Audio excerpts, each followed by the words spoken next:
What's going on, Real Talkers? Welcome to the David Greene Show, coming live with my partner, Lindsey is Kirka, and we are going to be talking about the state of the market, what's going on in real estate, what we think might happen before or after the election, when a good time to buy a house is, and what challenges real estate agents are facing, because Lord knows they are facing a lot.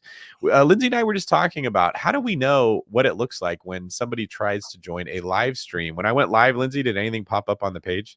I had a refresher page, yeah. And then it says around your bald head live. I think you click on that, it'll take you to live Oh yeah, broadcast. on mine it looks like there is the banner for the David Greene team, and then it does say live, but I don't think I can join my own. I think it's just telling Probably me. It not. must know that it's my Let channel. me see. I can.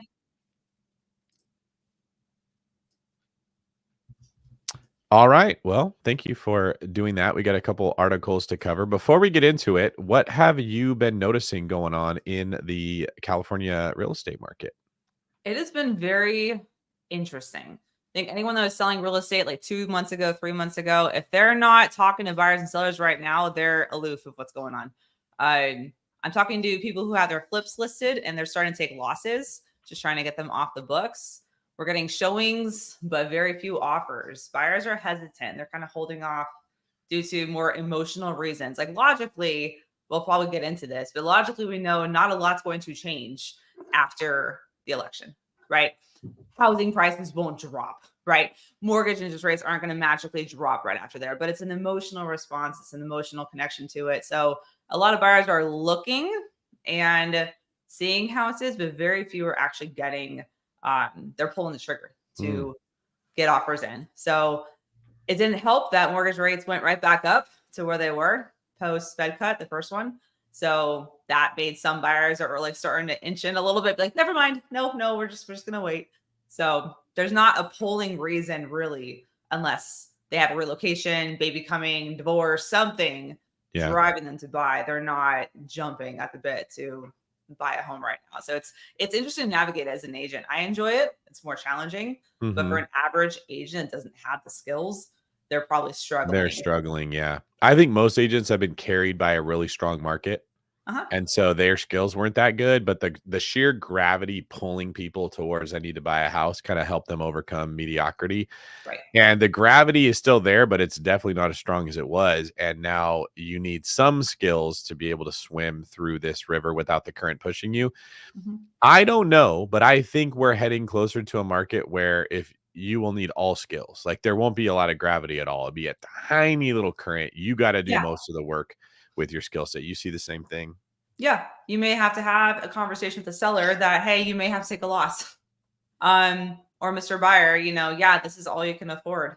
And you have to take the 1 bedroom or the 2 bedroom for now and not buy the 3 bedroom in order for you to buy anything at all. So they're going to have to confront kind of the theme of 2024 is having difficult conversations, Yeah. right? Difficult conversations up front with your clients. So more agents are going to have to figure out how to have those conversations of, is it the right time for you to sell? I told a client today, we have our listing in Running Springs. And I told him today, like we had a conversation. I'm like, there are 37 active listings within a mile radius of yours. There's 4 pending. And Ooh, there that are is not good to 3 be selling. that is not, no, but so then I had that conversation, right? And Yeah. it's like, because I'm a producing agent, I don't need them to sell their home, right? I don't need them to sell so that I can feed my family. So I'm able to Yeah. have a real conversation. Like, You can be honest. I can be honest and I can like, let's strategize. This may not be the right time. I don't think it's the right time. There's 37 active listings I mean, around that's you. almost the we talk about how what you want comparative market analysis to look like. If you don't know, that's a sheet that shows what Yep. is actively for sale, what is pending for sale, and what is already sold. You want it to be like a pyramid, a lot of solds, a good number of pendings, and then a small number of actives. That's a healthy market. And the more it looks like that, the lower the days on market goes. Just to sum this up for real estate agents, if you're trying to figure out how do you interpret a market, or for investors, that's if you got that, you got 80% of understanding it right there. What Right. you're describing is an inverted Okay. It's pyramid. like You got a this. whole bunch of active, yeah, and then a short amount of pending and not a lot of sold. That's unhealthy. And I was thinking it's not only unhealthy to be selling, That's unhealthy to be buying, because buyers don't want to buy into a market where there's that many houses for sale. Yep. That's where you're going to catch the falling knife, because if it stays like that, you're going to get the price has to drop after a certain point, and then all the prices start to drop, and then nobody wants to buy at all. That's where you go into the free fall. And I was just thinking when you were talking, we have not had to deal with this in a long time. It's always been the longer you wait, the better the price is, or the higher the price is going to be. When rates were going down, they just kept going down. So everyone's like, I don't want to get in too early. Sellers were saying, I don't want to sell too early. We very well could be entering into a market now where you'll be kicking yourself. When rates dropped, you should have jumped in and refied, and you got greedy. When you could have sold the house, you didn't, you got greedy. The thought that it could get better can really put people in trouble. And a lot of the sellers aren't realizing you're trying to get another 10 or 20 grand, and you're risking 100 grand if it turns around on you and you can't sell it. It just sometimes is better to take what you can get. And if you didn't maximize it, at least you minimize the downside, the risk of it. And then you buy into a market and you ride it back up. And that's what you have to see as a real estate agent. You're constantly having to be the one to tell them, I don't think that you should list that high. I don't think you should wait any longer. I think you do need to sell it. And they get mad at you over the 10 or 20 grand that they lost, but they don't give you the credit over the 100 grand that you saved them losing if they had waited. Yeah, totally. I think just setting the clear expectations ahead of time when you take the listing is so crucial. And, with them too, it's like they unfortunately got hit, and this is going to be relevant for a lot of people around the country. They got hit with the massive wildfire that we had in Southern California, right? So those of you who are selling or looking to sell or own homes in Florida, in Texas, in North Carolina, and in California, where these disasters are taking place, it is going to affect buyers' perception of your market. Do they want to buy in there or not? They're going to kind of hold off. So there's a lot of different factors here at play. It's also a short-term rental. So because I'm a short-term rental owner operator myself, I can say, hey, you guys are going into the busy season. Let's maybe pull it off the market, let you get more bookings, more occupancy, more 5-star reviews, so that when you put it back on the market, when the ski season slows down and your bookings kind of slow down, you have a better book of business to kind of show your potential buyer.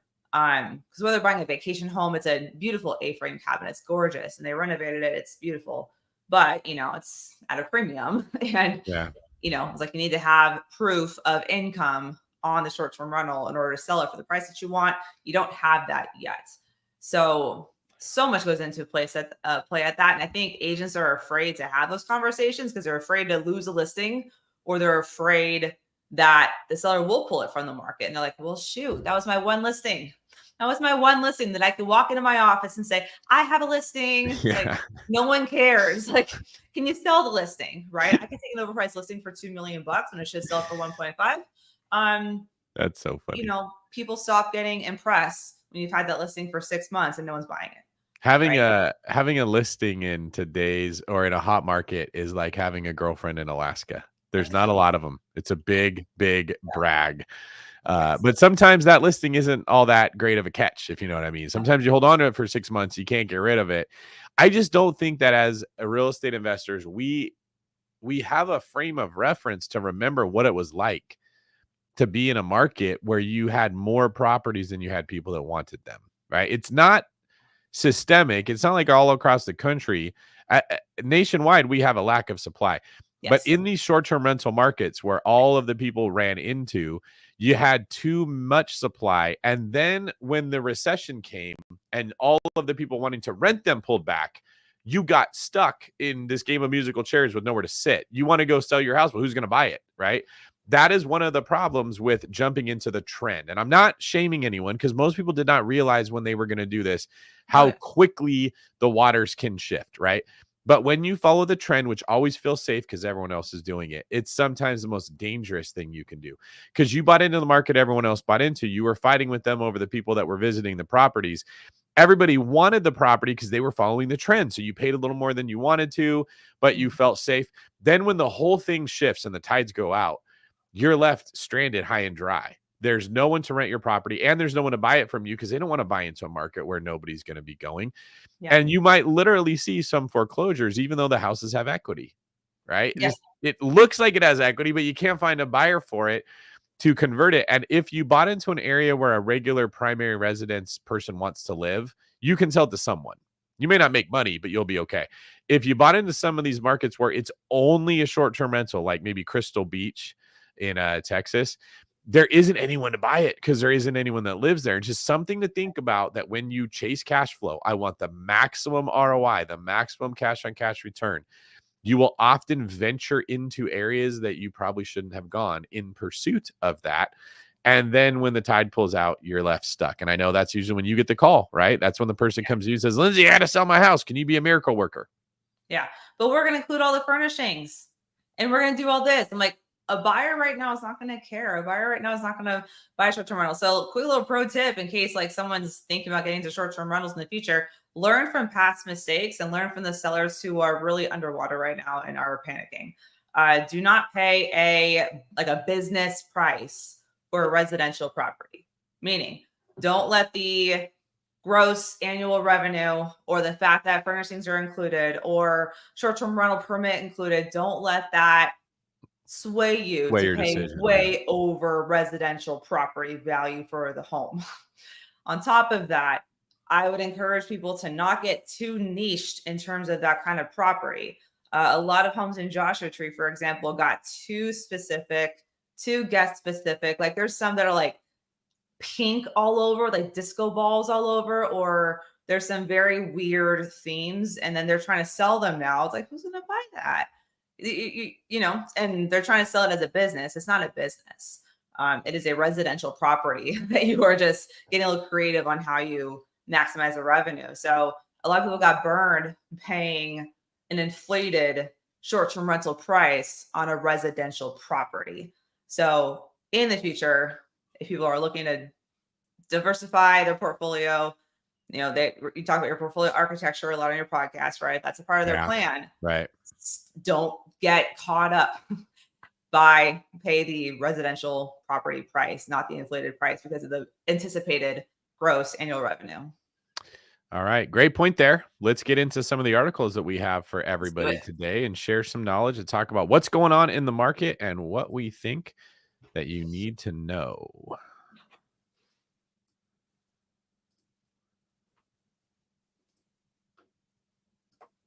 This one was interesting. Is the screen share coming through? Yes, it is. A record number of home sellers are giving concessions to buyers. Haven't seen that in a long time. It wasn't too long ago that if you wanted an inspection contingency, you were SOL. That wasn't going to be happening. Buyers received concessions such as money for repairs and mortgage rate buydowns in a record 42% of home sales. This is in what's still kind of a seller's market, up from 31% a year earlier. Pandemic boom towns, including Phoenix and Vegas, saw among the biggest increases in concessions. That does not surprise me. Home sellers gave concessions to buyers in almost 42% of home sales in the fourth quarter, the highest share of any 3-month period in Redfin's records going back to 2020. This is according to data submitted by Redfin buyers agents across the U.S. A concession is recorded when an agent reports a seller provided something that helped reduce the buyer's total cost of purchasing the home. That could include money towards repairs, closing costs, and/or mortgage rate buydowns. It does not include situations in which sellers lowered the listing price of their home. Now, here's why I think this is relevant to real estate agents specifically. When the market is crazy hot, your negotiation skills representing a buyer don't really matter a lot because there's no room to negotiate. You are either the highest and best price or you don't get the deal. You almost got to be able to negotiate with your client because you're not going to be able to negotiate with that seller. Okay. When the market is closer to a little bit of evenness, like in my mind, equilibrium is when there is a one buyer for every home. So the sellers have to be competitive and have a house a buyer would want. A buyer has to be reasonable about what they can afford. And then when they go into contract, a buyer has to make reasonable claims of what they want because the seller's like, I'll wait for one other buyer. But it's not 12 buyers for every house. And it's not one buyer for every 10 homes. That doesn't work either, right? You want kind of a mix. And I think a balance, right? Most of us probably erroneously assume that's what's going on. When you go to buy a house, you think you're the only one that wants it, right? I noticed this when I was selling homes that I got into this. I don't know where I got it from, but I just had this belief that people are going to look at my house. They're not. They're my listing. They're going to look at all the listings that are in that active list, and I'm one of them, right? So I don't just need the house to look its best. I need it to look better than all the other houses. That's actually my competition as a seller, Right. is the other active homes. When there's less active homes, there's less competition.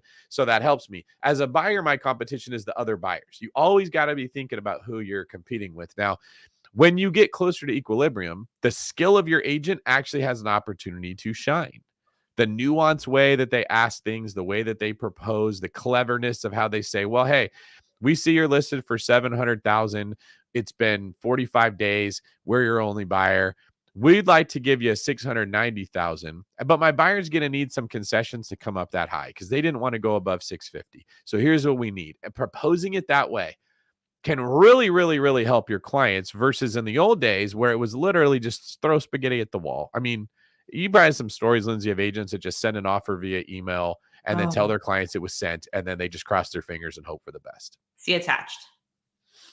Yeah, the see attached See era. attached. That's if I felt like I had one parrot on my shoulder saying highest and best, highest and best. That was the listing agents. Ugh. No negotiating, no getting on the phone to figure out who's the best buyer for this house, who's going to pay the most. It would just highest and best. And then on the buyer side, it was see attached. These were the defense mechanisms that agents came up with to kind of defend themselves from rejection, right? The listing agent doesn't want you to be mad at them and they like to feel like they're in a power trip. The buyer's agent doesn't want to get rejected. So they create these alter egos of highest and best and see attached, and they just go to battle. What was that like trying to sell houses in that era? Very frustrating. And the thing is, too, that so many agents did it and they still do it. So if an agent does do it, they just feel like they're part of the pack or like they're part of the group that does it. Right. So it was very frustrating. And you would have to be extra good at figuring out how do I get the agent to pick up the phone call? How do I get the agent to pick up my call? How do I get them to remember me? How do I get them to, because what too many buyers agents would do is let's say that there is a nice house, desirable neighborhood, price well, even a little bit low to drive up the traffic, right? And they've already got like 30 offers. Well, if you call the day that offers are due, like you're too late. Agent will not pick up your phone call, right? So we taught our agents like you're gonna call them like before your client even wants to see the property, right? You're gonna make all these attempts to get rapport building with the agent and just really get them to want to pick up your phone call. So we have specific scripts and skills that we tell our agents to go do to increase the likelihood of this agent that thinks that they're just, the only pretty girl in Alaska or whatever your analogy was. Like they think that they're really good. And no, you're not. You're just taking advantage of the market. But how to get that agent to divulge information to me, right? I want to know what the seller's looking for, all that kind of stuff, and just figure out how to do it. The problem is that agents are inherently lazy and they just want to do the minimum amount of work to say they did the work. And then they get frustrated with the other side, with the client, with whatever, when they don't get the results that they want. It's like, no, you didn't really do your job that well. You're just not that good. So And they didn't need to be that good, like you said, because the market did the job for them. You needed to be good as a buyer's agent to give your buyer a shot, right? Yes. Without putting them at a ton of risk. Because you can also be the agent that's like, waive inspection, waive appraisal. You need to do this and don't ask for anything. And those kinds of agents are now getting sued 2 years later, 3 years later, because their buyers felt underrepresented and there's misrepresentation on the property. So you could be that agent that's just reckless and writing stupid offers, putting your clients at great risk. To protect your client in any regard, to be a good agent and get your client's offer accepted above the 30 others, you had to be really good. Then as a listing agent, you have to be really good when you have 30 showings and no offers. It just depends. So you didn't have to be good if you were on the right side of the transaction in a seller's market. If you're the listing agent, you didn't really have to be that good. If you're a buyer's agent, it was just a throw spaghetti at the wall, hope we get an offer accepted at some point, or you really had to be good at giving your clients the advantage to get their offer accepted. So we dive in that specifically with agents in our team, agents that take our course. We tell them exactly what to do to give them and their buyers the advantage in a competitive market. Because we will get there again. We will get there again at some point. Van Wellborn out of Phoenix said buyers are asking sellers for things that were unheard of in the past few years. They're feeling empowered, partly because their offer is the only one, and partly because they know sellers have built up so much equity during the pandemic that they can afford to give out some of these concessions. That's actually a good point. If your property has gone up because of inflation, you have a lot of equity, but you don't have a lot of leverage in negotiation. That is a prime environment to give concessions to buyers if buyers know how to ask for them. Especially in the fourth quarter. especially during election year. Yes. Great When point. buyers are very, they just want the house sold. Like I said, I've been talking to people who've been taking losses on their flips, just trying to get the thing off their books. They're like, whatever, fine. What's another 10 grand lost? Just get this sold because the interest on my hard money loan is eating away. So Yeah. it's very interesting. It's and a lot of those flippers will take criticism. There's no doubt. A bunch of people are saying, you're so stupid. Why'd you do it? You should have bought it better. You can always say that. But Yeah. some of these flippers were making way more money than they thought they would make because the market kept going up when they were flipping. And then if we're just being completely honest here, the market changes so quick on you. Like when you're buying that flip and you're looking at the price and you're seeing the days on market, they look so good. And the Fed raises rates immediately and we start to go into a recession and no one really knows who's going to win the presidency and what their plans are going to be. Everyone gets scared and a lot of them pull out of the market and they all come at the same time. When all of those buyers withdraw, I'm a very critical person. You know that, Lindsey. There's few people in the world that are more critical than me, right? I am a critical Yes. Christopher in many ways. I go stuck my thumb and lick my wounds sometimes. Actually. But when it comes to some of these like commercial property investors that bought apartment complexes and then cap rates it just expanded so fast and interest rates went up so quick, I don't know how much I can really blame them. It's easy to look back with hindsight and say you shouldn't have done that. But at the time you made that decision, all the signs were telling you this is a intelligent, prudent choice for flippers, for commercial properties, and some of these short-term rental operators. If they had not raised rates, if they had not tried to hijack the economy to slow down the inflation that was created from COVID, we would be sitting here saying market's red hot. How much longer can it go? Should you buy real estate? Yeah. And giving prudent advice like, yeah, maybe you should convert your property into 3 different units and rent them all out traditionally to be safe. People would think it was stupid. They'd be like, no, just go sub 2, just get a 3% rate and everything's going to be fine. And it isn't the case. It changes folks so fast. Yeah. That sometimes it's okay to leave opportunity on the table to not overextend yourself a little too far. Our next article here kind of surprised me also. I had not seen news like this in a while. Almost 40% of home shoppers are hitting pause until after the election, according to a survey. Now, that survey could have been done in a very specific place. We'll see if it mentions it. It was released by Veterans United Home Loans. I don't know if that means that this was done with mostly veterans. I'm assuming that's who's probably going to Veterans United Home Loans, and they're probably going to be a little more cynical and conservative with how they're thinking. But let's see what they have to say. Homebuyers often adjust their plans for the uncertainty that any election year can bring. With less than 100 days until the 2024 election, a majority of buyers are taking note. The survey shows 60% of prospective buyers are taking the election into account. Even more dramatic is that 38% of home buyers are pausing their search until after election day. I don't know that I've ever heard of this in my life, that many people. I don't know if that, like I said, this may not be indicative of the entire population of the country. It might be a subsection that thinks this way, but these numbers are really high to me. The upcoming election is clearly weighing on the minds of prospective buyers. Americans are considering the potential impacts of political changes on the economy and housing market, leading many to adjust their buying timelines accordingly. The survey polled 900 prospective buyers. Here we go. That's what I wanted, including veterans, current military service members, and civilians. The results highlight some interesting splits between veterans and civvies. 25% of civilians plan to buy in the next 6 months, while 40% of veterans said the same. Oh, the veterans were more likely to want to buy. The civilians were more bearish. When asked if they feel better about their finances compared to a year ago, 63% of veterans and 59% of civilians said yes. Each of these numbers are higher than a year ago. If home shoppers follow through on their plans to wait until after the election to buy, it could spell more bad news for a stalled housing market, as the number of buyers waiting on the sidelines are already prevalent. But affordability and mortgage rates are the primary reason why they're holding off. The Fed Reserve is likely to lower rates in September and could do so multiple times before the end of the year. If rates do come down, buyers who say they want to wait until after the election will be faced with a choice. Take advantage of lower rates before the election or wait until after the election and be faced with uncertainty as far as what direction the country is going to take. Lindsey, when you're advising your clients about if they should wait or if they should buy, how are you walking them through this right now?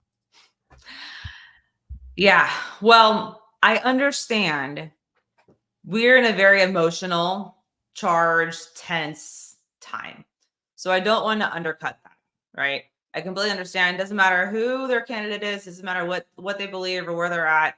people are just nervous. They're very nervous. They feel like there's so much at stake, potentially more than any other election cycle that I've been in real estate, where people really feel like we are kind of at a crossroads, right? If you're on this side, you think this. If you're on this side, you think this. If the other candidate wins, you're like, oh my gosh, right?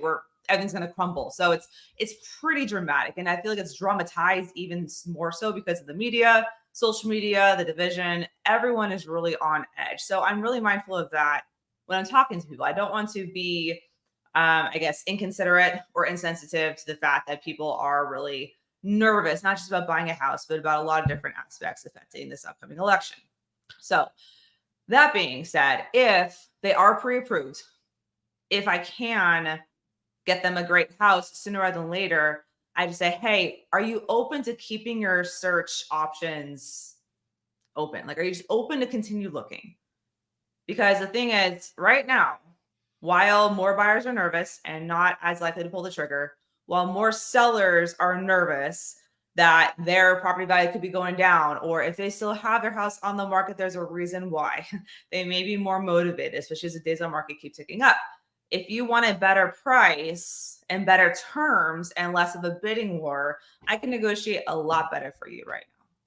This is the time, like fourth quarter is the time that smart buyers really stay in the market and keep your options open. I'm not saying settle, but be open if a good house does pop up, because that same house will cost more as buyers flood the market again, as the second or the third or the fifth, however many rate cuts happen.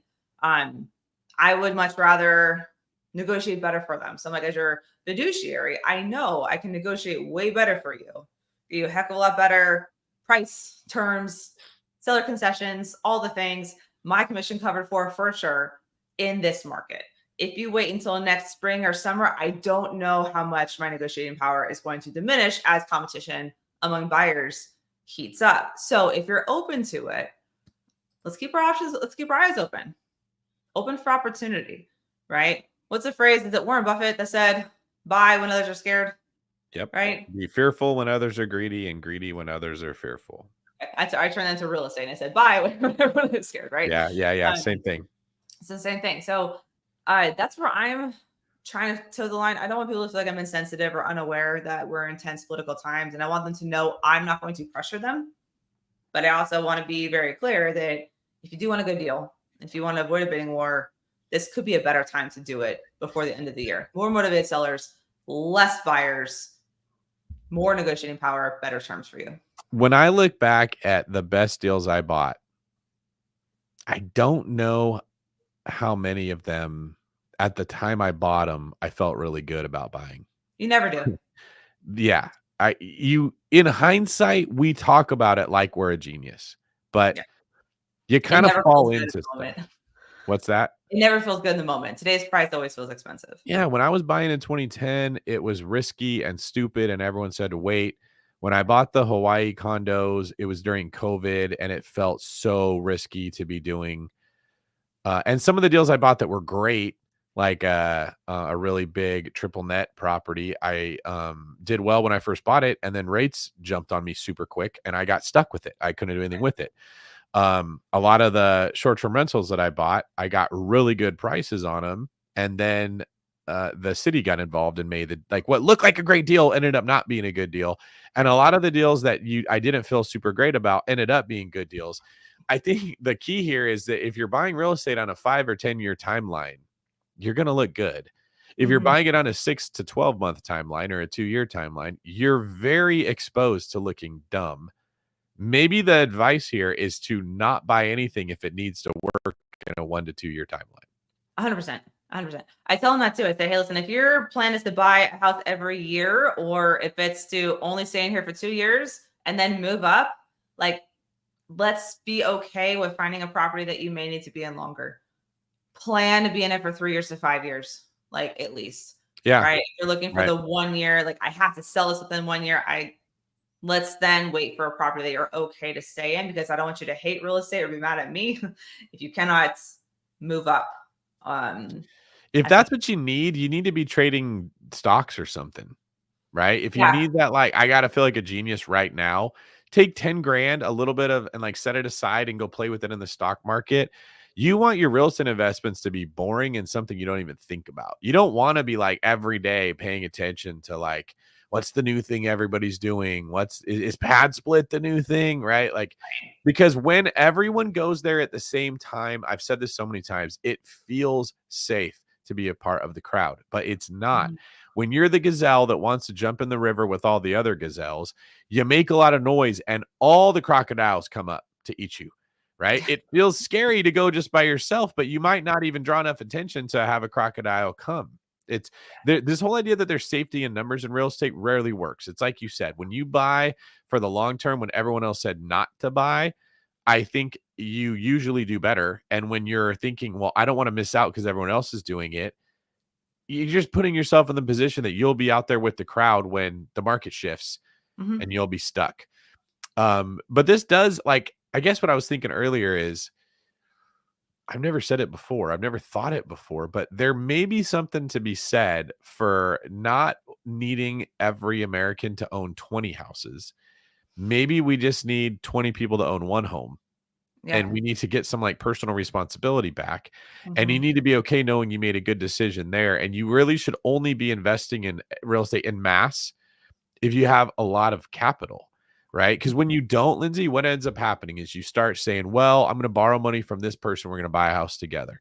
Well, I'm going to flip a house to get the capital to buy my investment properties. And you end up with a huge hard money loan, like you said, and now you can't sell Mhm. your property and you can't float it. Or you buy something with creative financing that you shouldn't have bought because you don't have a lot of money. So the deal itself suffers because your win was the lack of capital. You Mhm. get into these situations that are not fundamentally sound when you don't have money. That's really what I'm getting. It doesn't mean that it's always going to happen to you, but certainly you increase your risk profile when you're trying to squeeze a way to make a deal work without a lot of cash. And sellers take advantage of that. Like, you want my house? You don't have any money? Great. Pay me 50K more than what it's worth. Pay me Right. interest on the note. And then sure, you can do it. And as long as the market keeps going up, you look smart. It's Mhm. when it shifts on you that you get stuck there. And some of you listening can handle 20 houses. I'm not saying this advice applies to everyone. Okay. But if you're not making a lot of money, if you're not saving a lot of money, if you're responsible for a family, buying a house a year and not getting into the hype might be the smartest thing that you do, because in 10 years, in 20 years, you got 10 or 20 homes, Mhm. but you didn't expose yourself to too much debt, too much risk, because your ego wanted to be like, I worked really hard. I got out of the game in 5 years. Now I don't work anymore. Totally. I've never given that advice like I am right now because we have never seen a market like we're seeing. But what do you think hearing that? I think this is why you have a following still, and a very loyal following, and people who are grateful for you, because you are not like other influencers or hype sellers in this real estate space, because they say, find a way, you can find the money, find the deal, you'll find the money, and you can borrow this and do this and raise private money and do all these different things. And people did absolutely get over leveraged because they were encouraged and like hyped up to go take action, right? Go make it happen. Well, people in that pursuit bought bad deals, or what broke my heart is that they gave money to inexperienced syndicators, lost a lot of money, and now they're out that, and they're probably not gonna get that money back. Oh, Lindsay. Um, I mean, are you hearing it's some of the stories of how bad the yes, syndication deals are? yes, I am, and I think people would feel like we're exaggerating if we even go down that rabbit hole. It's bad, but no one's gonna really expose that because they wanted the passive income, they wanted no responsibility, and is this kid that took a syndication course that has a gift of gab raised a lot of money and hurt a lot of people. So you are somebody providing sound advice of real estate should be boring.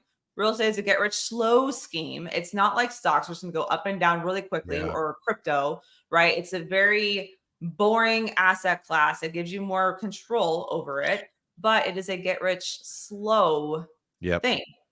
But that's not cool or sexy to sell. But here we are, right? And you're hanging around giving that same advice. Maybe you hadn't given that advice previously, like you just did, but you've always been somebody that is like, do not buy if you don't have, like, save your money first. Right. Save your money, get honest with yourself, get your financial position better so that you can go buy it, and then buy what you can afford. Well, what Don't. if you're a real estate agent and you make 60 grand a year because you don't hit your potential? And instead of trying to buy 4 houses that year, because that's what everyone else is doing, you buy 1 house that year, you Yeah. house hack, and then you improve your business from 60 to 120K a year, which is Mhm. totally feasible. Like Yeah. to get from Absolutely. 500 to 800 might be really hard, but to get from 60 to 120 is not that big of a lift. You just got to be Right. better, right? Yeah. That's a $60,000 return on your effort, and there's no risk.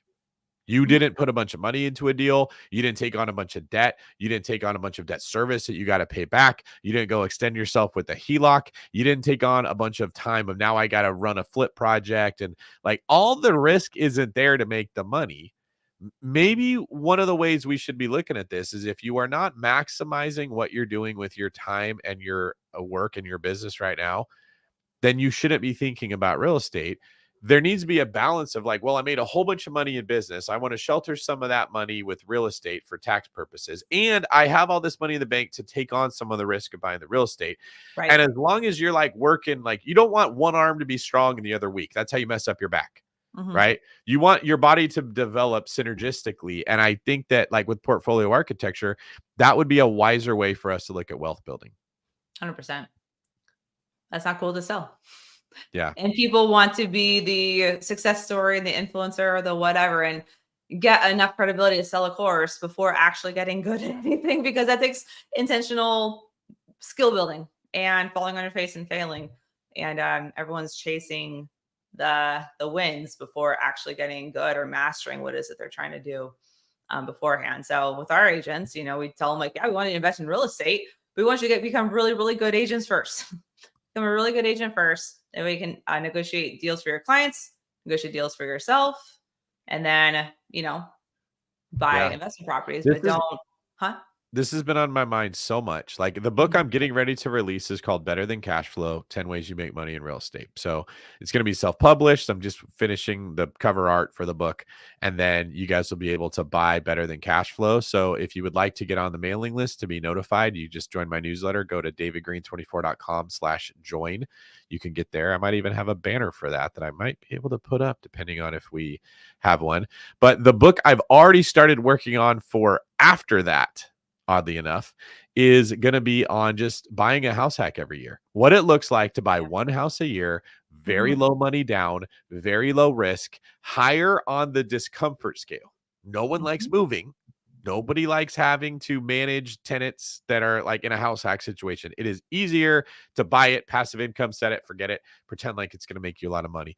But what Mhm. if that is the new pathway to like losing weight? Hey, it's keto, less carbs, less sugar, more workouts. What if we just did that again instead of Mhm.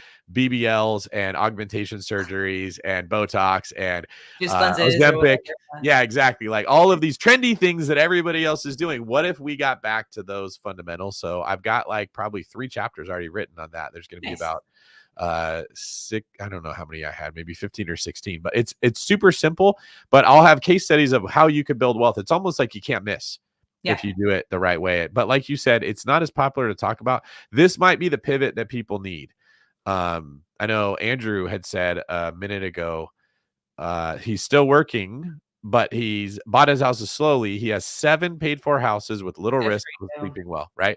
Amazing. Andrew probably felt like a dork when everyone else was talking about syndication, scaling, closed on another 74 million units, and you're sitting there signing your title and escrow and join my course to learn how to do what I did, financially free by 26 with little emojis. 10x your portfolio. Like, Yeah, all of that. That was yeah. so common, and everyone felt bad about themselves. Well, now Mhm. Andrew's sleeping well while those people's phones are blowing up saying, "Where's my money?" Yeah. And they're like, you took on the risk, not me. This was a syndication. So your money's probably gone. Unless you want to give me 100 grand more in a capital call, All then right. maybe we can save it. So if I give you 100 grand, I might get back my 120. Yeah, but you might lose the next 100 grand too. That's Yep. the reality of what we're seeing when the market changed. This whole like, let me scale fast thing wasn't really safe. Along that lines of how you can just be better with fundamentals, which is what we kind of talk about on Real Talk Real Estate. Best time to buy a house in 2024. So I thought you would enjoy this one, Lindsey, because this is one of the ways you're going to be counseling David Greene team clients. According to the article, which I wholeheartedly agree with, the best time to buy a house is fall and early winter. More specifically, October is when buyers typically get the best prices on real estate. According to Adam Data Solutions, which analyzed more than 39 million single family and condo sales between 2013 and 2021, homebuyers will likely find the best deals in fall and winter. As for the worst time to buy a home, spring is generally the most expensive season. Apparently, the old adage, spring forward and fall back, applies not only to setting your clocks, but to home prices as well. Seasonality has always had an impact on home prices, which tend to weaken in the fall and winter months when there's less buying activity. Savvy home buyers can take advantage of those lower prices and less competition from other buyers once the leaves start to turn. So, Lindsey, explain to us why you get a better deal in the winter and you get a worse deal in the spring when you're buying a home. Yep, because once school starts, a lot of families or a lot of people just put the brakes on. Maybe they're tired from a long summer of writing offers not getting accepted or just not finding what they're looking for. They don't want to settle. They're kind of burnt out once summer is over. Kids are back in school. And then a big reason is that people just don't want to move during the holidays.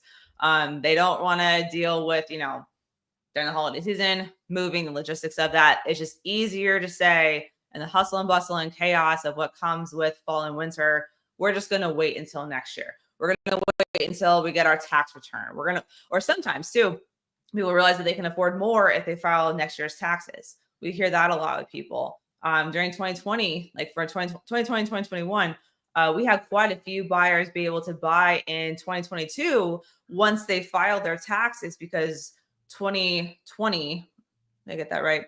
Maybe it's 2023. 2023, they were able to buy because 2020 tax returns were no longer a thing, right? So there may be a reason that they're like, I can afford more, I can save more, I can improve my credit or whatever.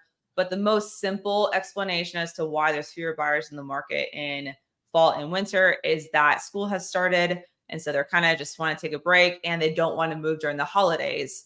But sellers, either if they're putting the house on the market in fall or winter, there's a reason for it. They're motivated in some regard because they're not waiting until the spring selling season to put their house on the market. So for a seller, if they do have a reason to list, they could be against less competition, perhaps with other listings if they do list in the wintertime.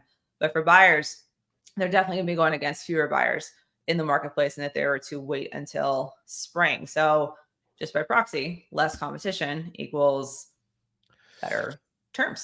So that's why it's a better time to buy. That's one of the first chapters in the book after the next book is going to be on your relationship with discomfort. So so many people don't realize the reason they're having a hard time building wealth is they're trying to figure out a way to do it that is easy. Lindsey, you're an animal in the gym. You're very disciplined with your diet. You're also not arrogant about it. You're not out there showing it off. You're not demanding people notice it. It's one of the things I respect about you the most. You're not shaming other people that don't do it. You're just like, this is the best way to live, and so it's what I'm going to do. But I've never seen you say, how do I work out that's easy? How do I do this in a way that doesn't hurt, doesn't burn? I don't have to wake up early. How do I get on a diet that I still get to eat the foods I want? You're like, it just doesn't matter what I want to do. The healthy foods are eggs. I'm going to eat eggs and avocados. That's the way it works. I'm going to do those things. And life is not hard, but it is kind of simple, right? And so I was just writing this last night. I was up until like 2 a.m. I couldn't go to sleep. And I didn't think I was going to share this today, but it's working out. What I was realizing is that I had written in the book, you got to sort of ask yourself, how willing to be uncomfortable are you? And I realized it's not completely accurate to say that. You've already decided how uncomfortable you're willing to be. Your life is a reflection of decisions you've already made, right? If you and me went and worked out together, went running together, it would be very apparent which one of us is doing harder workouts and which one of us is eating better. I've already made that decision. You've already made that decision. Our bodies, our fitness, our ability to perform is a direct result of the decisions we already made. Yeah. right? And I'm not saying like poor me, you put me next to somebody else, I'm going to outperform Right. them, right? Right. It's Right. just that's Right. objective reality. Mhm. You don't need to examine your situation with discomfort. You need to re-examine it. You need to say, hey, I've already chosen to be poor. I've Mhm. already chosen to be broke. I've already chosen to be scared. I've already chosen to be comfortable in some form. My diet is comfortable. My workout is comfortable. The time I wake up in the morning is comfortable. The way Yeah. that I raise my kids is comfortable. The way I am in my relationships is comfortable. Okay. What we need to do is say, I made that decision in my subconscious. Yeah. I didn't sit down and say, I want to have a bad relationship with my spouse. We made choices that led to a bad relationship with our spouse.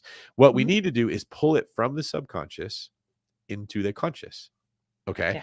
Yeah. In the conscious, I don't like admitting I eat bad food. I'm lazy. I'm not giving an effort in my, it feels bad when you're like, I'm a bad partner. My boyfriend, my girlfriend, my husband, my wife is stuck with a crappy partner because I don't want to put effort in, right? Mhm. You get this cognitive dissonance that is uncomfortable. And then in order to solve your discomfort, you change the decision. Does that make sense? It's like Yeah. just pulling it out of your subconscious into your conscious makes it almost impossible not to deal with it. Then you make better choices, then you see improvements. Yeah. When it comes to managing your entire life, one of the hard things, and really what I talk about in this chapter is the key to doing that. If you're like, I don't know, David, where do I even start? How do I get it out of my subconscious? It's accountability. Yeah. It's you stop saying it's not my fault. My parents raised me to eat this way. It's not my fault. My partner doesn't love me more. If they would do more of what I want, I would do more of what they want. You just have to straight up look at yourself and say, I'm 100% accountable for what I ate, what I exercised, how I showed up, what I chose to say, the thoughts that I let Mhm. myself dwell on. It is actually really unnerving when you realize you're responsible for everything. And the life you have, you chose it. You just chose it in your subconscious.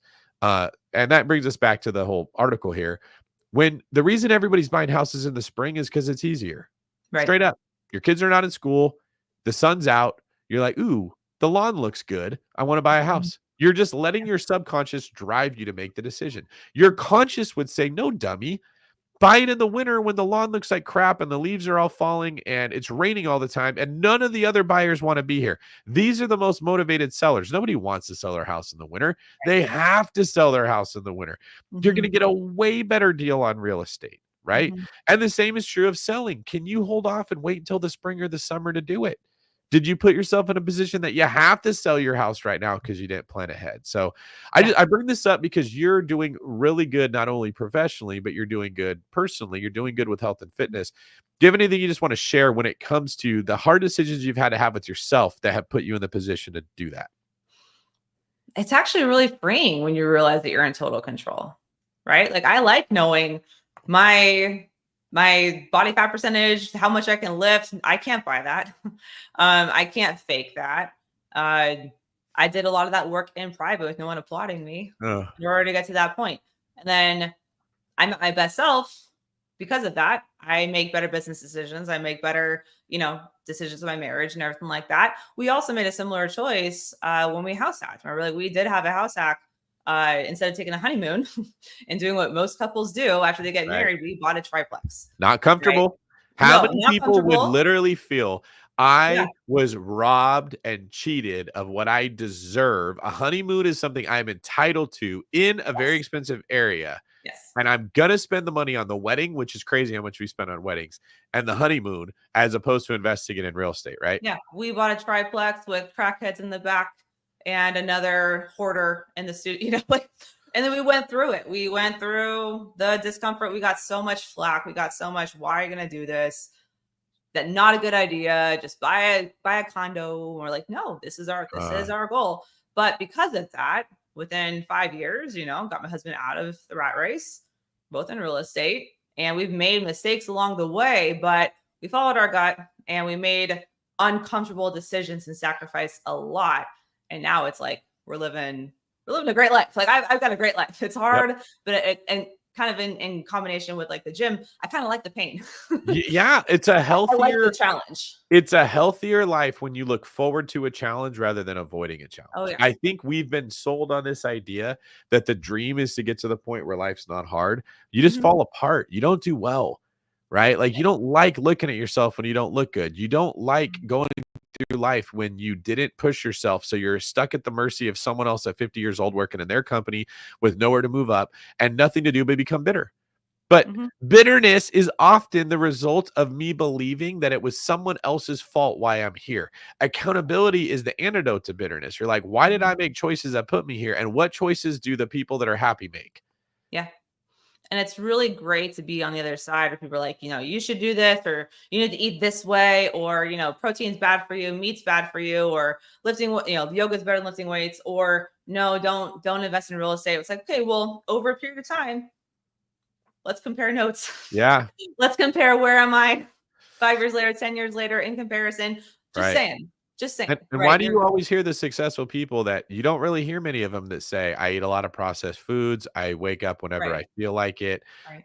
I act according to whatever emotional impulses I have in the moment. I don't have a plan. I don't, you just don't hear successful people that really ever share that information. Yeah. Or if they are kind of successful, how much more successful could they be if they did choose Yeah. discomfort more often? I think people sell themselves short of how much more success and happiness and fulfillment they could have if they were chasing a better version of themselves. And the whole point why I bring this up, because that translates into decisions that you make for your finances, for your future, for your wealth. You're more willing to make uncomfortable decisions, kind of like with like why it's not a great time perhaps to buy during the springtime, why more people do it. They notice more people jumping into the market. It feels safer to jump Yeah. in when other That's people are it. jumping in versus why is someone buying right now? I don't know. It doesn't feel safe. Yeah, that You brings us know, back to the Warren Buffett quote. yeah. When it feels safe, when everybody else is greedy, you should be Hmm. fearful, and vice versa. It just takes discipline to live that way, and you don't hear it very often, which is why, my YouTube channel has 35,000 people or so right now, and there's people with 900,000 that are going out there and saying, "Hey, here's how I made a bunch of money really easily." Right. Just this is completely unrelated, but I think it's worth noting. Have you noticed, Lindsay, that like whoever was the biggest influencer in whatever space of YouTube you listened to 3 years ago is now completely off the map today? Yeah. They There couldn't were stay relevant. people that were like blowing up in the relationship space, in the real estate space, in the finance space, there were crypto people that were like celebrities. They were so big, Right. right? The people that are giving advice on fitness, like they never stick around in YouTube. And my theory is you get big on YouTube by getting everyone to click. You get everyone to click by telling them what they want to hear. But what Yeah. they want to hear is not what they need. And then it stops working in a couple years. Hmm. Or that you run out of new things to say because you never really had that much to share. You just had a little hack that everybody thought would work. So they explode and then they disappear.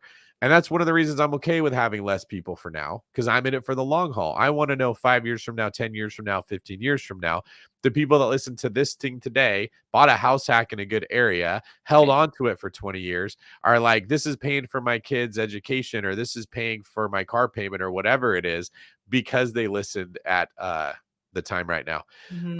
On the topic of California real estate, which is where you and I are, but we're going to be expanding nationally next year. It's no secret that buying a home is one of the biggest financial hurdles for Californians. This is pretty obvious. It's very hard to buy here unless you have a really good job. Right.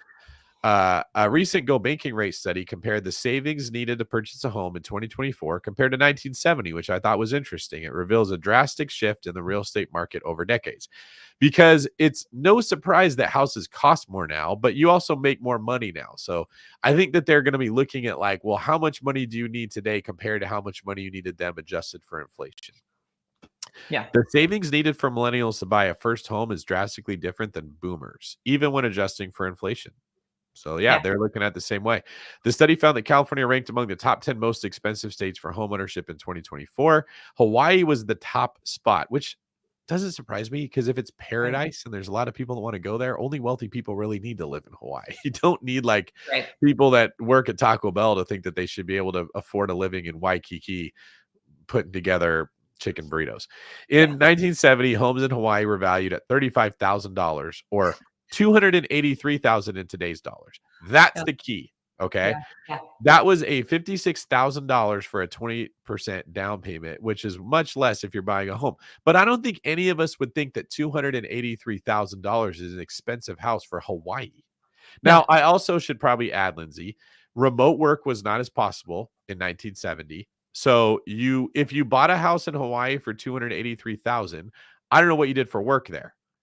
It was probably like a retirement area. So people moving there were living on fixed incomes. They weren't working. I don't think there Surfing all was day. yeah, They went to surfing all surf day. shop. That's right. So Yeah. you couldn't pay more for a house because there was an industry in Hawaii in 1970 like there is today, and you couldn't get San Francisco wages living in Maui like you Right. could today. More than 50 years later, the average value in Hawaii is $971,000, and would-be homebuyers would have to save almost $200,000 for a down payment. Here's how much you need to save to buy a house in California compared to 1970.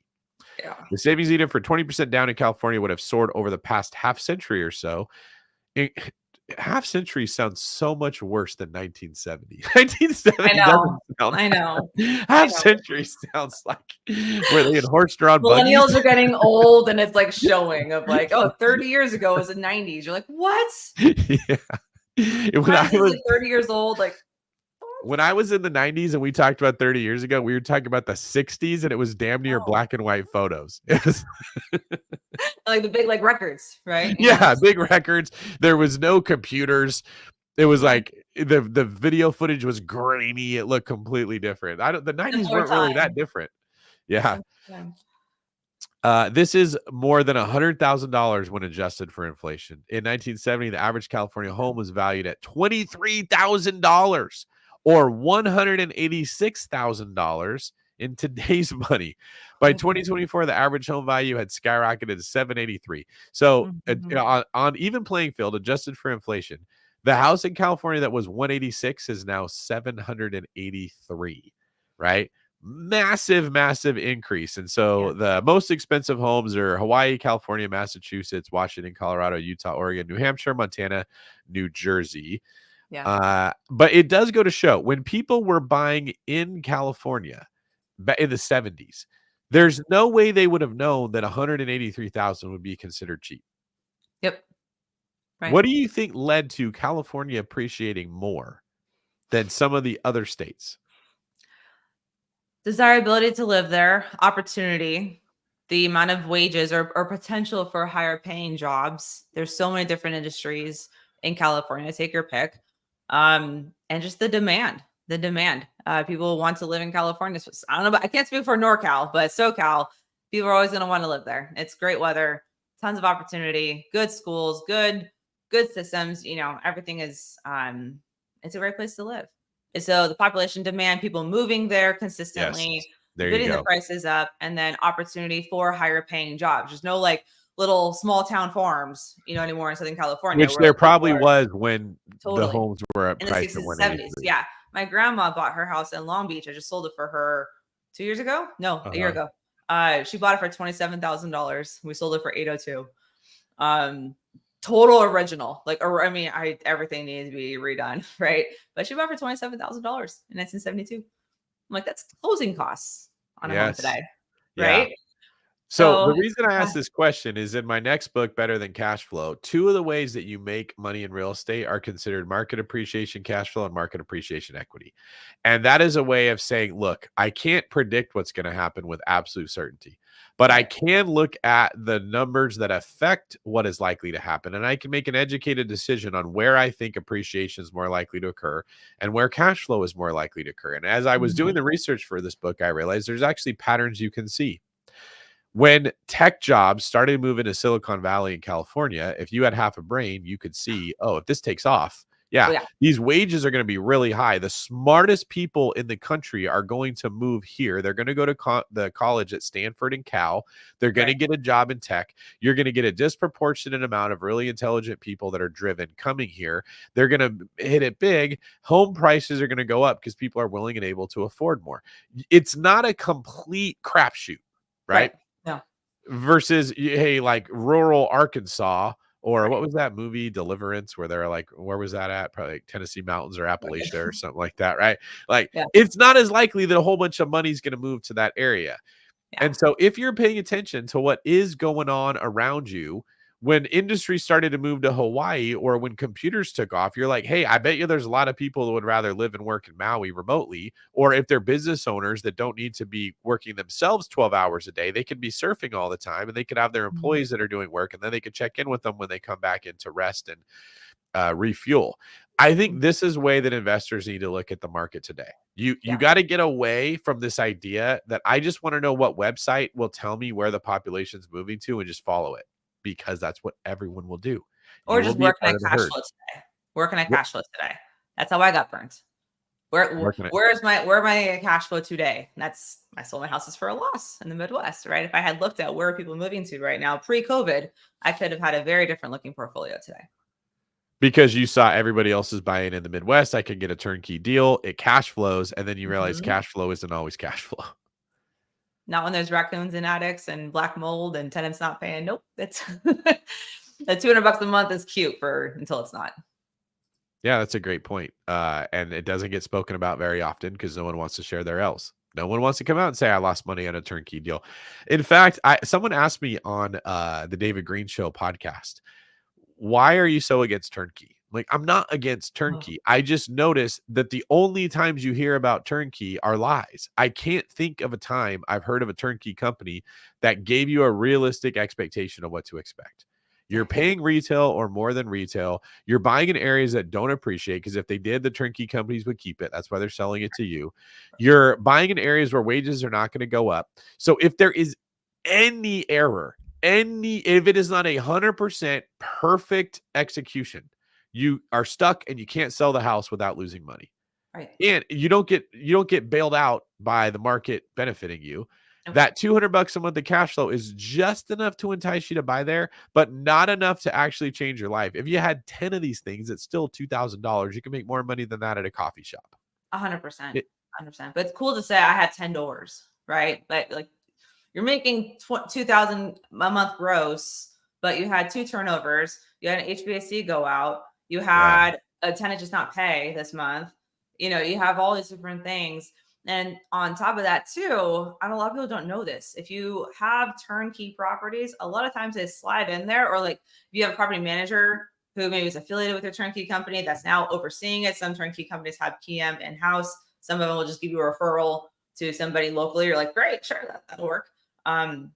They have like the first right to sell your property, or you owe them. Like, yeah, they put that in the contract. They sneak it in there. Yeah, like, well, we have to sell your home for you. I'm like, you suck balls. Why would I have you sell my house? Yeah. Like, well, you owe us this. I'm like, I will pay you that. But like, it's shady, man. It's very shady how property managers will try to trap you into a terrible deal.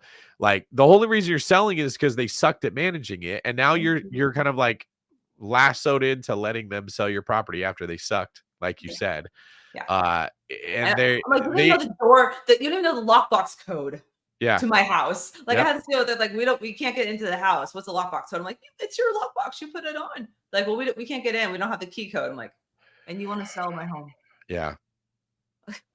It's really, really bad. And the thing is, those property managers, which are often affiliated with the turnkey company, the reason that they work this in there in these contracts is they've already had so many unhappy people that they try to trap you before you realize they're bad. Right.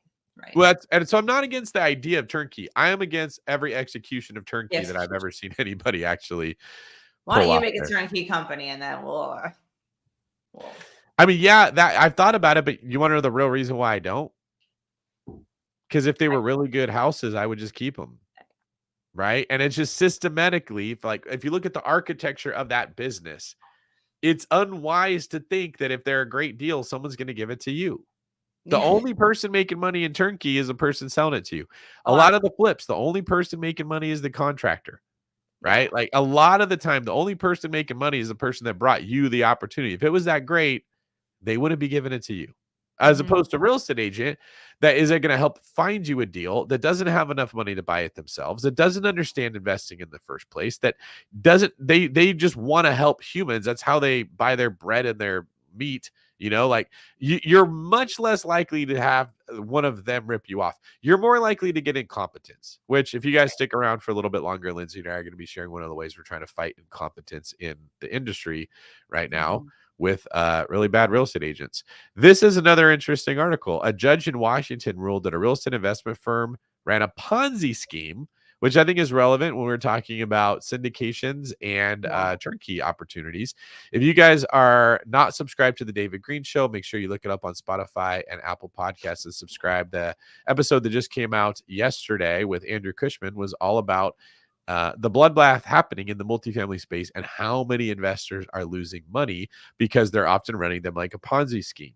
A federal judge ruled Thursday, a Bellevue-based real estate investment firm. This is like a kind of a suburb of Seattle where there's a lot of tech companies, accused of defrauding hundreds of investors, operated as a Ponzi scheme, using the investors' money to repay other investors rather than relying on profits from the real estate development projects its leaders promised. Part of a month-long effort to dismantle the firm and look for ways to repay investors, according to bankruptcy filings, sank $230 million into this company. There is substantial, if not overwhelming, evidence that the company operated as a Ponzi scheme. So let me explain what that means. A Ponzi scheme is a phrase that's used to describe when I collect money from you to pay back people that gave me money before you, and then I pay back you with money that comes from the next person. As long as there's always new money coming into this Ponzi scheme, and it's named after the guy whose last name was Ponzi, they got popped for doing this. As long as there's money coming in, I can continue to siphon it off for myself, and we'll be fine. It's when the spigot turns off and the assets that I used for the money, or hopefully that I use, are not producing cash flow, that I can't repay back my investors, that it gets exposed that it was a Ponzi scheme. So let's say that I borrow $10 million to buy an apartment complex, and I tell you that, well, it's going to produce $12 million, so I'll pay you back your $10 million out of the 12, and I'll keep the 2 for myself. But then I don't buy an apartment complex, or I buy a $5 million place, and then the other $7 million I use on sports cars, yachts, and trips to Paris. Well, as long as I can raise money for the next apartment and I pay back the people from the first one, no one will ever know that the apartment I didn't actually buy, it didn't work out, right? Well, a lot of the syndicators that have deals going bad are pulling money out of other deals that are going good to pay back the investors for the ones that went bad. But then they need another one that goes good to pay people back for that one. And good deals are becoming hard to find.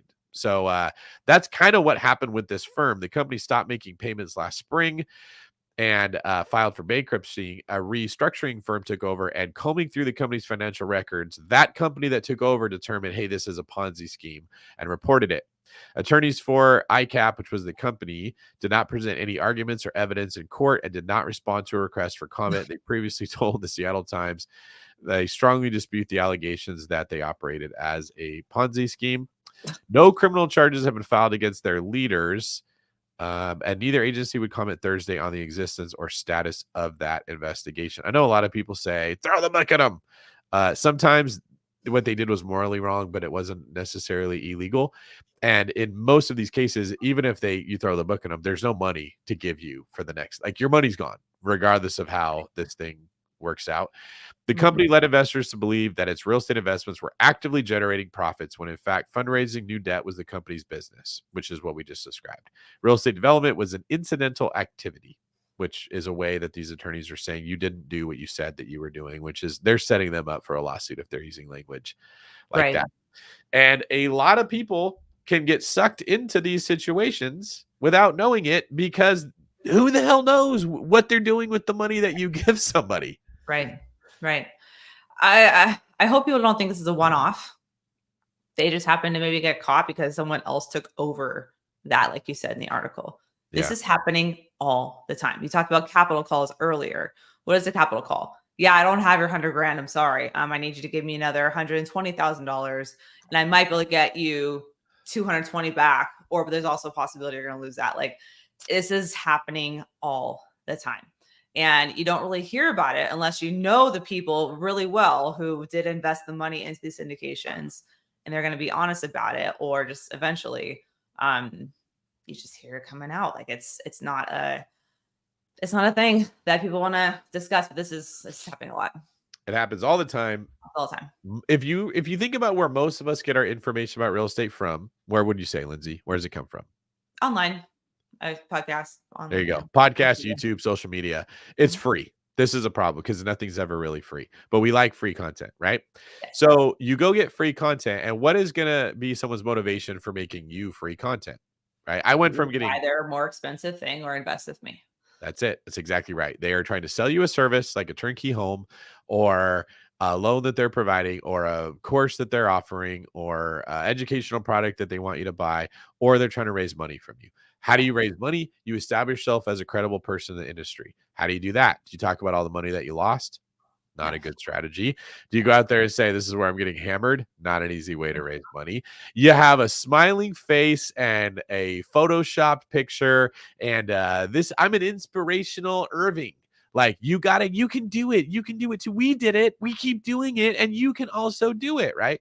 Your Or you become, why and just go for your dreams or get on yeah, a couple of podcasts, smooth your way onto a couple of the bigger podcasts, and you have instant credibility. Unfortunately, you that's saw it. through this and people didn't like it, but Yeah. I wish more people did, because a lot of people got hurt because people schmooze their way to get into a bigger podcast and hurt a lot of people.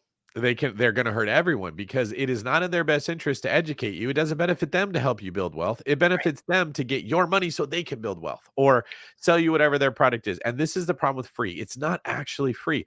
Now, Yeah. I'm not trying to sound super cynical about everyone, but I'm just saying you should know what their motive is. My motives aren't hidden. Right? We want to do your loan at TheOneBrokerage. We want to help you buy a house with a David Greene team agent. I want you to join Spartan League. I don't really have a ton of things. I probably need more, but it's a legit business. I want to manage a short-term rental for you. It's not that I want to collect $50,000 to get you in a group of ultra exclusive, super wealthy, extra successful people that teach you the secrets that you would never get to hear, that caters completely to your ego. It's dangerous when they start playing on that way of thinking. So a Mhm. lot of these people that are raising money, long story short, they're not going to tell you when they're losing deals. They're Yeah. not going to tell you that things are going bad. You're never going to hear about it. You only hear about the success stories. So you walk into real estate thinking that they're all success, and then you get eaten up by those alligators waiting for you at the Nile River. Mhm. Oh yeah. Or you get them after a couple of shots or something, the truth may start to come out. Yeah, that's true. That's not a bad idea, huh? Take them drinking and start to find out what's really going on. Just Uh, poke. One of the things that I am passionate about, though, is empowering people to help themselves as opposed to just getting them to give me their money for free. And one of the ways we do that is with an accelerator course we have for real estate agents. It is the cheapest course I have. When you compare this to what you pay to join other people's things, it's almost free. Like it's not free, but it's closer to free than it is to the prices that you're going to pay to join a mastermind or an expensive group. And the Mhm. idea here is Lindsey and I want to get you exposed to what our educational style is like, what we know, what you would get if you worked on the David Greene team or in coast to coast real estate, and what it can be like to be around people that are legit inspirational and helpful so that you can empower yourself to go build a career. You can learn Mhm. about it at davidgreen24.com/agent. It is, what is it, a 7-week or 8-week course right now? 7. 7-week course on 6 different topics that we teach David Greene team people. It's the information that are in my book, Sold, Skill, and Scale. So if you're a real estate agent and you have read those, you would really like this course. You are going to get taught the stuff that your broker never taught you that you should get taught. This is a lot of agents are just stumbling their way through their career, having no idea what they're supposed to do, but they do know that they don't have the confidence that they need because no one ever told them. So, Lindsey, what are the people that you think should take this course? It's really for the agent that is hungry and that they want to be appear confident when they actually talk to clients. Okay, I got a client. Now what do I do? Or how do I know if I need to have a 15-minute phone call with this person or a 30-minute phone call with this person? Because unfortunately, a lot of agents can spend their entire day doing things that were really not dollar producing activities, but they felt busy and productive. So they had a 2-hour phone call with someone who's going to buy in a year and a half, but then they didn't call their pre-approved clients today. Or if they did, they're like, I don't know what to say. How do I get them moving down the funnel? We call this the sales funnel. You basically move people down the funnel to a client, to closing, so you get paid. How do you move them down the funnel? How do you make the most productive? How to make your time most productive, basically. Know Yeah. exactly what you're supposed to be doing. When you're faced with an obstacle, how do you handle it? You literally get our scripts. You get exactly what I say when a client comes up with this obstacle for me. How do I get an agent to answer my phone call? How do I get them to divulge the information? How, like I just said, with a real estate syndicate who's losing money, like get them a couple drinks and they'll start pouring some secrets, right? How do I get the secrets from a listing agent on what the seller is looking for so I can write the best offer? get my client's offer accepted. Essentially, what I think that this is for is an agent who is not going to be making their business plan for 2025, simply saying, I'm just hoping it gets easier. I'm just hoping rates drop. I'm hoping my mom finally sells her house so I can have a listing. I'm hoping that, my friends finally use me. It's for someone who's either getting their real estate license or has a real estate license and is frustrated with the lack of practical training that they're getting. And they want to sell more houses in 2025, regardless of what the market does. If it gets easier, they'll sell 3 times as many houses, right? right. If it stays the same, they will still sell more houses. If it gets harder to sell houses, they will still sell more houses because they got really good at the skills that matter, right? It's not the selling sense of the HGTV kind of, real estate facade. This is the nitty gritty where you actually earn your commission is what we really dive into. So it's what I've learned from you. It's how I tripled my production within just a few months. And, we're an open book. And I think ultimately too, we really want more good agents in the marketplace so that over time it can start to change around the perception of real estate agents. The more good agents we have out there negotiating the deals, the more the public's going to trust us again. So, yeah. If you took a police officer that never went to the police academy, you would not expect very many of them to figure it out. A handful would figure it out. The majority would just be clueless the whole time, right? Mhm. That's kind of what we do with real estate agents. You take a test that has nothing to do with your job. We throw you out there and we say, go figure it out. And if you get a client on the hook, let me know. And then Here's you a get the teaser. Good luck. yeah, that's exactly right. This is definitely here is a literal spreadsheet that you follow that tells you step by step what to do when somebody says, I might want to buy a house or what's my house worth. Here is a literal spreadsheet that you use to track all of the clients you have looking to buy or sell and what you say. Here's the marketing material that you send to people. This is how you put together a presentation for buyers or for sellers. This is how you explain how the new NAR ruling has changed the way business goes. This is what a sales funnel is and how you need to build a database of people and communicate with them. The fundamentals that agents just don't get. If you guys are interested in this, you can email Lindsey. I've got her email up on the screen here. And you can also visit davidgreen24.com/agent to learn about the course. If you're a real estate agent and you're doing anything less than selling 200 houses a year, you should take the course. It's so cheap. You will learn stuff that's going to help you. You'll get to know Lindsey and I better. You'll get all the course materials, the workbook, and everything else that comes with it. You will have way more confidence in your business than you did before. 100%. The work of your real estate business is going to feel less taxing because you'll know exactly how to handle these different obstacles that come your way. Great point. All right, Lindsey, thanks for joining me today. People can contact Lindsey with her email on the screen there. And what's your social media if people want to follow you there? Yeah, Lindsey Iskierka, Realtor. So my first and last name, Realtor. Realistically, if you just put Lindsey and then ISK, There's only so many. I'll probably pop up. Be like, what's your last name? Like ISK. Just put ISK. It will pop up. And you'll find me there. That's a great way to get a hold of me. And also just get to know me a little bit better as well. I share a lot on there. So yeah, I'd love to connect. But we start on Monday. And people will end 2024 with really everything they need to make 2025 their best year in sales, regardless of what the market does. They will sell more houses. All right. Well, thanks for joining me on the David Greene Show, Lindsey. I will see you on the next one. Awesome. Have a good weekend.